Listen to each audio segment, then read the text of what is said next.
ට්වින්ක්ලින්කා කුඩා සෙල්ලම්බඩු සාප්පුවක ප්‍රදර්ශනයට තබා සිටි ඉතාම සුන්දර බෝනික්කෙකි.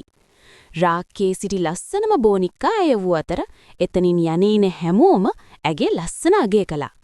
ඇගේ මේ අලංකාරය නිසාම සාප්පු හිමියා ඇගේ මිල ඉහළ දෙමුවා.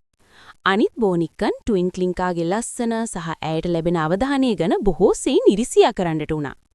බොහෝ දෙනෙක් ඇය දෙස බලා සුසුම් හෙළුවත් අධික මිල නිසා ඇයව මිලදී ගන්නට කවුරුත් ඉදිරිපත් උනේ නැහැ. දිනක් ඊටමත් පොහොසත් පුංචි ගැහණු ළමෙක් මේ සෙල්ලම්බඩු සාප්පුවට පැමිණියා. ඇයි කිසිම දෙයක් නොසිතාම ඊටමත් ආඩම්බරෙන් ට්වින්ක්ලින්කාව තෝරාගත්තා. අවසානයේදී Tamanව තෝරාගත්ත නිසා ට්වින්ක්ලින්කාට ලොකු සතුටක් මෙන්ම Tamanගේ වටිනාකම ගැන ආඩම්බරයක් දැනුණා. නමුත් මේ පොහොසත් දැරියට ගෙදර තවත් අලුත් බෝනික්කන් සහ සෙල්ලම්බඩු 100 ගණනක් සිටියා.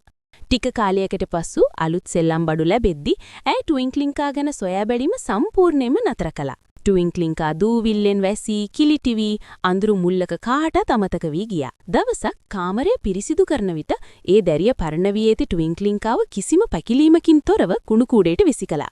තනිවම දුකින් පිරුණු ට්වින්ක්ලින්කා සීතල කුණු ගොඩේ වෙටි Tamanගේ අවාසනාව ගැන හඬමින් සිටියා.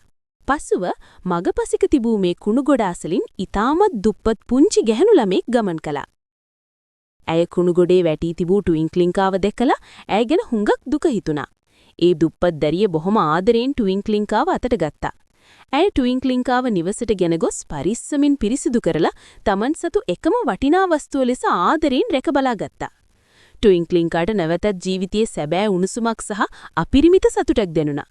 බාහිර ලස්සනට හෝ මිල අධික ලේබල් වලට වඩා අවංක ආදරයේ ලොව වටිනාම දේ බව ඇය තේරුම් ගත්තා. ට්වින්ක්ලින්කාට ඇගේ සැබෑ නිවස සහ ඇයට සැබවින්ම ආදරය කරන කෙනෙකු අවසානයේදී හමු වුණා.